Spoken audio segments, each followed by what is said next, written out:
Ce soir-là, la chaleur collait au mur quand mon nouveau voisin m'a dit « Viens nager, personne ne nous dérangera ». J'ai ri pour cacher le tremblement dans ma voix. Son bassin luisait comme un secret trop visible. Je savais que franchir cette porte, c'était jouer avec une limite fragile, la sienne, la mienne, et celle d'un quartier qui écoute par les fenêtres ouvertes. Je m'appelle Adrien, j'ai 23 ans, et j'ai quitté Lyon pour une petite maison à Saint-Germain-en-Laye. Rien de luxueux, mais un espace à moi. Un silence que je pouvais apprivoiser. Le jour de mon emménagement, j'ai remarqué la propriété voisine. Un jardin impeccable, des dalles claires, et surtout une piscine bleue que je voyais depuis ma fenêtre. Je me suis promis de ne pas regarder trop souvent, mais mes yeux y revenaient sans cesse. Le soir même, il est apparu, verre de citronnade à la main. « Maxime », a-t-il dit simplement. Une poignée de main ferme, un sourire tranquille, et cette présence qu'ont les gens sur d'eux.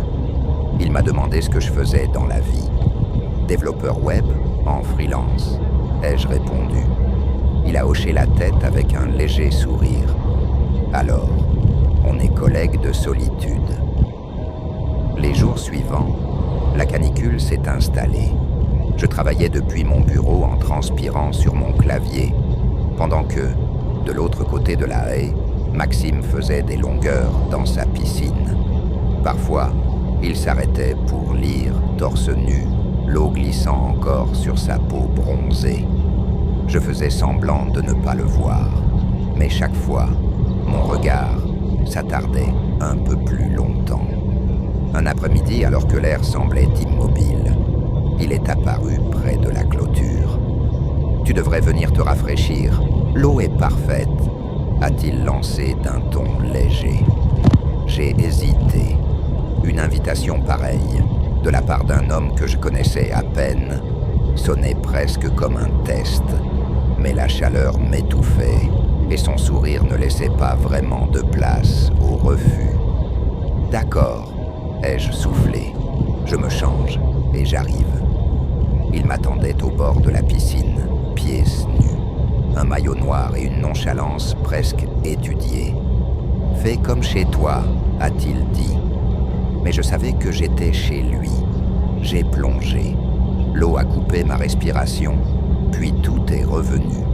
Le bruit, la lumière, son regard posé sur moi. Nous avons nagé un moment, parlé de tout et de rien, de nos métiers, de nos villes d'avant, de nos habitudes de solitaire. Chaque phrase glissait facilement, mais derrière cette légèreté, je sentais une tension sourde. Nos épaules se sont effleurées sur les marches du bassin. Un contact minuscule, mais chargé de trop de choses. Il n'a pas bougé, moi non plus. « Tu vis seul ?» a-t-il demandé doucement. « Oui, toi aussi. Depuis 2 ans. » Nos voix semblaient à peine franchir la surface de l'eau. Je voyais dans ses yeux un éclat que je n'avais pas envie d'analyser, de peur d'y lire ma propre envie. Le silence s'est installé, dense, plein de non-dits. L'air autour de nous semblait vibrer. Sa main a frôlé la mienne sous l'eau. Pas vraiment un geste, plutôt un accident trop lent pour être involontaire. Une chaleur a remonté le long de ma peau. Nos regards se sont croisés, puis retenus, comme 2 aimants fatigués de se fuir. « Adrien », a-t-il murmuré, « tu sais que les gens d'ici aiment t'observer. » J'ai compris qu'il parlait des voisins, des jugements, des murmures. Je lui ai répondu à mi-voix. « On fera attention. » Il a souri. « Je m'en fous un peu, tu sais. Mais toi, tu sembles avoir peur. » « Pas peur, ai-je menti. Juste prudent. » Le soleil descendait lentement. L'eau reflétait des éclats dorés sur son torse. J'avais envie de parler, mais les mots se perdaient dans cette tension suspendue. Sa respiration s'est rapprochée de la mienne. Nos visages n'étaient plus qu'à quelques centimètres. Le monde autour a semblé se figer. Et puis, un bruit. Un cliquetis sec derrière la haie, comme un appareil photo, ou une poignée qu'on lâche. Maxime a tourné la tête brusquement. Nos mains se sont séparées. Le silence est retombé, plus lourd qu'avant. Je n'osais plus bouger. « Tu crois qu'on nous a vus ?» ai-je chuchoté. Il m'a regardé longuement avant de répondre. « Peut-être. Ou peut-être qu'on se fait juste peur. » Je ne savais plus s'il parlait du bruit ou de nous. La sonnette a vibré dans ma tête toute la nuit. Le matin, personne n'a frappé. Mais la rumeur, elle, sonnait déjà. Le lendemain du cliquetis derrière la haie, j'ai cru que tout Saint-Germain savait. Au marché, 2 regards ont glissé sur moi avec la précision d'une lame. Je me suis surpris à marcher plus droit, comme si une posture pouvait servir d'alibi. Maxime n'a pas donné signe. Le vide entre nos maisons avait repris son épaisseur d'avant, sauf que maintenant, je sentais sa forme. J'ai tenté de travailler. Les lignes de code s'accrochaient. Dès que mon écran devenait noir, l'eau de sa piscine apparaissait en reflet, et son regard d'hier revenait proche et brûlant. À midi, j'ai entendu une voiture chez lui, puis des pas précipités. 2 voisines ont parlé bas, le ton tranchant des sentences. J'ai fermé la fenêtre sans bruit. En fin d'après-midi, un message est arrivé. Terrasse, 19h, si tu veux. Rien d'autre. À 19h, j'ai franchi la porte, entre nos jardins. Pas d'eau, pas de musique, juste la lumière douce et ses coudes posés sur la table. Il m'a regardé longtemps. Tu as eu peur hier. J'ai eu peur de moi. Moi aussi. Le silence n'était pas vide. Il a poussé un verre vers moi. De l'eau fraîche, rien de plus. Les voisins vont parler, ai-je dit. Les voisins parlent toujours. La vraie question, c'est nous. Et nous? Nous, on ne tient pas sur une rumeur. On tient si on se parle. Alors, on s'est parlé. Pas d'aveux flamboyants, pas de promesses. Des phrases simples. Ce que j'attendais, ce qu'il craignait, ce qu'on ne voulait pas perdre. Sa dernière histoire s'était brisée sur la prudence. Les miennes avaient séché au bord des non-dits. À mesure que les mots sortaient, la peur changeait de poids. Quand la lumière s'est éteinte derrière les arbres, il a murmuré « J'aimerais te revoir, mais pas en cachette. » Et si l'on choisissait nos moments au lieu de les subir? Il a souri. Alors, ce soir, on choisit. Nous avons déplacé 2 chaises près de l'eau. L'air sentait la pierre tiède. Je n'osais pas tendre la main, mais je sentais la sienne, immobile, toute proche. Nos épaules se sont frôlées. La chaleur a circulé de peau à peau, douce et certaine. La tension nous enveloppait, dangereuse et tendre. Son souffle contre ma tempe effaçait le reste. Nous étions à un souffle de la ligne quand un téléphone a vibré sur la table. Maxime a sursauté. L'écran a éclairé son visage. Un nom s'y est affiché. Il a pâli à peine. Qui est-ce?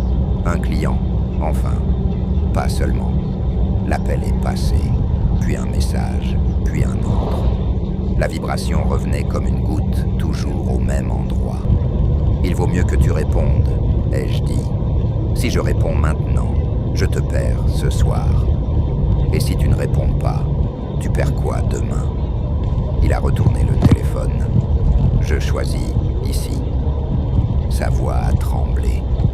La décision nous a serré la poitrine. J'ai posé ma main sur la sienne. Elle a frissonné, a serré la mienne. Nos regards se sont trouvés et non plus lâchés. Nous nous sommes penchés, lents, précis. Le monde a reculé. Nos lèvres ne se sont pas touchées, mais la distance s'est dissoute. Sa main a glissé jusqu'à mon poignet et y est resté un ancrage. Mon cœur battait trop fort. Le moment s'est arrêté, suspendu, exactement où il faisait. Une voix a traversé la haie, claire, volontaire. « Bonsoir, messieurs, tout va bien ?» Madame Durand. Maxime a répondu. Très bien, merci. On entendait des vibrations. On s'inquiétait. La honte a rougi mes oreilles. Maxime n'a pas bougé. Nous allons baisser le volume des conversations. Bonne soirée. Le pas s'est éloigné. Le téléphone a vibré, encore. Nous sommes restés immobiles, les cœurs encore hauts. J'ai compris qu'ici, Aimé demanderait de tenir droit même quand le pavé regarde. Avant de partir, il m'a raccompagné jusqu'à la clôture. Sa main a effleuré la mienne, a duré une seconde de trop. Demain, 20h, chez moi. Cette fois, on ferme les volets. Demain, ai-je dit. Et j'ai su que, quoi qu'il arrive, j'y serai. La nuit m'a tenu éveillé. Les messages de travail défilaient sans me toucher. Je revoyais sa main sur mon poignet, ce calme étrange quand il avait dit « Je choisis ici ». À 4 heures, j'ai enfin dormi avec une certitude neuve. Le lendemain, je franchirai sa porte sans détour, et je ne laisserai plus la peur parler à ma place. À 20h, j'ai frappé. À 20h01, il a ouvert. À 20h02, j'ai compris que quelque chose allait se casser. Il avait baissé les volets comme promis. L'air sentait le basilic et la pierre chaude. Tu as faim? Oui, mais pas de nourriture. On s'est assis côte à côte, si près que je pouvais compter ses respirations. La veille n'était qu'un prologue. Il a parlé de plans, de délais, de clients nerveux. J'écoutais, mais une pensée tournait. Le non vu sur son écran. Je ne demandais rien. Sa main a trouvé mon avant-bras et tout s'est tu. On peut reprendre là où on s'est arrêté, a-t-il soufflé. La pièce a rapetissé jusqu'à ne contenir que nos deux souffles. Nos visages se sont rapprochés. La chaleur est montée. Nous étions à un souffle du basculement quand la porte d'entrée a claqué. Je n'attends personne. Une voix a suivi. « Maxime, c'est moi. » Il a pâli. « Reste ici, a-t-il dit. » Je l'ai entendu parler dans l'entrée.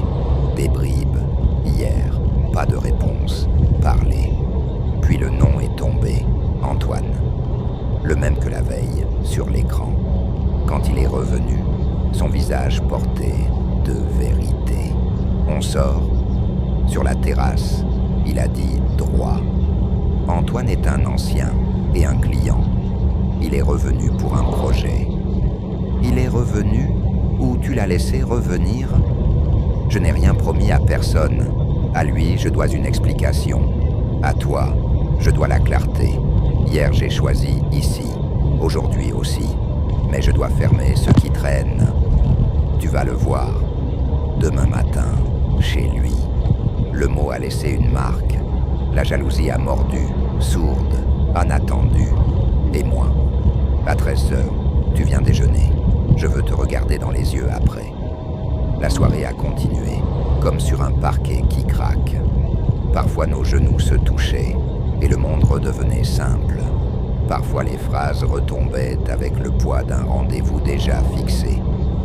Au moment de partir, son front a effleuré le mien. Je ne veux pas te perdre sur un malentendu. Alors ne crée pas d'ambiguïté. Demain, je ferme une porte, a-t-il dit. J'y serai, ai-je répondu. Le matin, j'ai tenté de tuer les heures. Le café n'avait pas de goût. À 12h30, je suis parti à pied pour respirer. À 13h pile, j'ai sonné. Il n'a pas répondu. J'ai attendu. 13h10, 13h20. À 13h25, un message. Désolé, retard, j'arrive. Il est arrivé à 13h45, essoufflé. Pardon, ça a pris plus de temps. À mettre fin. À tout dire sans blesser trop. Nous sommes entrés. 2 verres d'eau. Je suis resté trop longtemps, a-t-il reconnu. Il a insisté pour revoir des plans, puis pour parler. C'était complexe. Et toi? Partagé entre finir et fuir, j'ai tenu. Une part de moi comprenait, l'autre hurlait sans bruit. Est-ce qu'il sait pour nous? Sa voix a baissé. Il a deviné. Il m'a demandé si c'était sérieux. Tu as répondu quoi? Que je voulais que ça le devienne. Le mot m'a atteint au centre, brûlant et doux. Alors on fait quoi maintenant? On se donne une chance, mais à ciel couvert. Les voisins, Antoine, les langues. Il faudra de la patience et de la précision. Pas de zone floue, ai-je dit. D'accord. Nous avons déjeuné tard, presque en silence, avant de partir. J'ai dit que je viendrais si tu clarifiais. Je suis venu. Maintenant, c'est à moi de choisir. Et tu choisis quoi? Je choisis de rester, mais si le flou revient, je m'en irai sans bruit. Il a acquiescé, grave. Alors je ferai la lumière, chaque fois. De retour chez moi, un message inconnu. Tu crois vraiment qu'il changera? Les architectes aiment trop leurs maquettes. Pas de nom. Je suis resté assis longtemps, le téléphone dans la main. Il y avait désormais 3 choses dans notre histoire. Lui, moi, et le regard de ceux qui n'y étaient pas invités. Le message avec la photo est arrivé à 7h12. On nous voyait de profil, assis au bord de l'eau, trop proche pour rester anonyme. Je ne sais pas qui l'a prise. Le texte disait « On en parle au conseil de quartier ». Pas de menace ouverte, juste la griffure. J'ai pensé à Maxime, à ses clients d'ici, au sourire de façade. Je lui ai envoyé la photo. Réponse immédiate. Je m'en occupe. Ce soir, 19h. À 19h, j'ai traversé le jardin. Maxime avait déjà bu l'orage. C'est un père d'élève, a-t-il dit. Il croit protégé. J'ai expliqué. Il a des amis. On va devoir être précis. On a fermé les volets. Il m'a pris la main et l'a gardée. Tu peux partir si ça devient trop lourd. Je n'ai pas envie de partir. Alors on tient. Les jours suivants, on respirait court. 2 devis à lui repousser. Un client à moi, soudain tatillon. Rien d'illégal, mais des allusions qui râpent. Le soir, on parlait bas. Parfois nos mains suffisaient à remettre le cœur en place. D'autres fois, on restait à regarder l'eau sans mots. Jeudi, Antoine a écrit. Je passe. Il n'a pas répondu. Le lendemain, je les ai vus discuter près de la boulangerie. Quand je suis arrivé, Antoine m'a regardé. Alors c'est lui. Oui, a dit Maxime. Tu sais que ça va te coûter. Je sais. Bonne chance, a lâché Antoine. Le soir, la piscine avait la couleur d'un métal froid. Je suis désolé pour tout, a dit Maxime. On n'a pas à s'excuser d'aimer. Je m'excuse de te mettre au milieu des vitres. Je ne suis pas en verre. Nous nous sommes assis sur les marches. Sa tête a trouvé mon épaule, lourde de la vraie fatigue. J'ai peur d'abîmer ce qu'on commence, a-t-il avoué. Moi, j'ai peur de me cacher et peur de te perdre si je ne le fais pas. On peut avancer sans se montrer, mais sans se renier. Alors, on avance. Le samedi, j'ai été au conseil de quartier. Quand la question des biennuisances est sortie, 3 têtes se sont tournées. Maxime s'est levé. Aucun trouble, 2 adultes dans un jardin privé, rien d'autre. Des murmures. La visibilité, a dit quelqu'un. Vous n'avez pas besoin de nous voir pour parler de trottoir. Nous non plus, ai-je répondu. La présidente a clos. Ce n'est pas à l'ordre du jour. On avance. En sortant, nos épaules se sont frôlées. Tu n'étais pas obligé, a soufflé Maxime. Moi non plus. Au coin de la rue, ce soir, j'ai besoin de toi. Pas de grandes phrases, juste être là. Je viens. Chez lui, repas simple, voix basse. Sa main au creux de ma nuque n'a plus bougé. L'air a changé de densité. Son souffle contre mon oreille mettait chaque nerf en alerte. Nos lèvres presque jointes, nous sommes restés au bord, volontairement. Attendre devenait promesse. La semaine suivante, la rumeur a ralenti. Les devis sont revenus. Sur ma boîte aux lettres, un mot. Désolé pour la photo, j'ai cru bien faire. J'ai respiré. Le soir, au bord de l'eau, Maxime m'a regardé longtemps. Je suis tombé amoureux au moment où j'ai dit que je resterais. Moi, quand j'ai décidé de ne plus laisser la peur parler. On continue, lentement, mais sans lâcher. La nuit s'est posée, comme une couverture légère. Pour la première fois depuis des semaines, j'ai dormi sans sursaut. La clé pesait peu dans ma paume, mais elle déplaçait tout. Maxime l'a posée sans discours, entre le pain et le verre d'eau. Si tu veux, la rumeur avait ralenti, les devis revenaient, et nous avions trouvé une manière de marcher au milieu, pas invisible, pas en vitrine. Le matin même, un appel avait pourtant fissuré l'équilibre. Un grand chantier à Bordeaux, 6 mois d'aller-retour. J'ai peur que la distance nous ronge, a-t-il dit, et j'ai peur de renoncer et de t'en vouloir. On peut choisir la précision, ai-je répondu. Il a posé la clé. Aie ta place ici, même quand je ne suis pas là. Pas un passage, une place. Et toi, prends la tienne chez moi. Nous avons souri comme on signe un pacte sans papier. Les semaines suivantes se sont réglées au cordeau. 2 jours à Bordeaux, les autres ici. Les matins de départ, je le conduisais à la gare. Les soirs de retour, je laissais la lampe du jardin allumée. Parfois la fatigue nous coupait les mots. Alors on se taisait ensemble et laissait la chaleur des épaules recoller les heures. Un vendredi, j'ai croisé Antoine. Je n'ai pas envie d'être ton fantôme. J'ai cru le protéger. C'était faux.